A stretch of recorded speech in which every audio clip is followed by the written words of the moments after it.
আঙ্গুর ফল থেকে যেভাবে চারা তৈরি করবেন, তো পুরো ভিডিওর সাথে রয়েছি আমি ফারুক আহমেদ। আর বগুড়ার কৃষি ও কৃষক ইউটিউব চ্যানেলে যারা নতুন, অবশ্যই চ্যানেলটি সাবস্ক্রাইব করে পাশে থাকা বেল আইকনটি বাজিয়ে দেবেন, যাতে করে পরবর্তী কোনো ভিডিও আসলে সবার আগে পেয়ে থাকেন।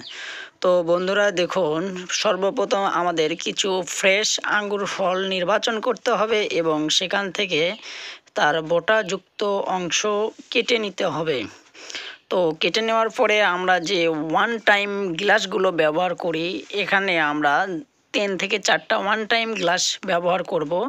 এবং আপনারা অবশ্যই অ্যালোভেরা চেনেন, তো যদি অ্যালোভেরা না চেনেন তাহলে আমার চ্যানেলে ভিডিও দেওয়া রয়েছে, সেখান থেকে আপনারা দেখে নিতে পারেন। তো অ্যালোভেরার কিছু অংশ আমরা ধারালো ছুরি দিয়ে কেটে নেব এবং এর থকথকে যে জেলির মতো অংশ, পিচ্ছিল, সেগুলো আমরা ভালো করে চাকু দিয়ে ছোট ছোট করে অংশ করে কেটে নেব এবং এর কিছু অংশ প্রতিটা গ্লাসে দিয়ে দেব। তো এভাবে আমাদের প্রত্যেকটা গ্লাসে দেওয়া সম্পূর্ণ হয়ে গেলে সেই গ্লাসে পরিমাণ মতো পানি নেব।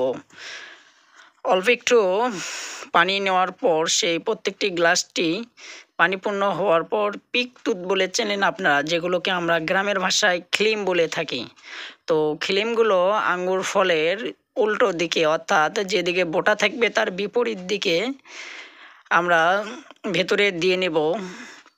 এমনভাবে দেব যে তে করে আঙ্গুর ফলের যে বিচি রয়েছে সেই বিচি যেন আঘাতপ্রাপ্ত না হয়। তো এভাবে আমরা আঙ্গুর ফলগুলো পানির মধ্যে চুপসে দেব, জাস্ট বোটাযুক্ত অংশ। তো এভাবে আমরা প্রতিটা গ্লাস সম্পূর্ণ করার পর 15 থেকে 20 দিন পর পানি পরিবর্তন করার পর ঠিক 45 দিনের মাথায় আমরা দেখুন আমাদের গাছ প্রত্যেকটা আঙ্গুর ফল পানি চুপসে নিয়েছে এবং প্রত্যেকটাতেই শিকড় গজেছে, ওপর দিকে নতুন করে কুশি বের হয়েছে। তো এভাবে আপনি আপনার বাড়িতেও আঙ্গুর ফল থেকে আঙ্গুরের গাছ তৈরি করে নিতে পারেন।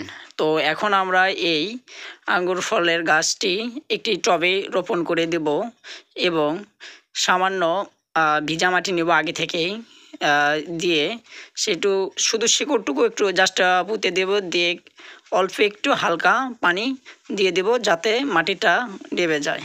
তো বন্ধুরা, ভিডিওটি কেমন লাগলো অবশ্যই কমেন্টে জানাবেন।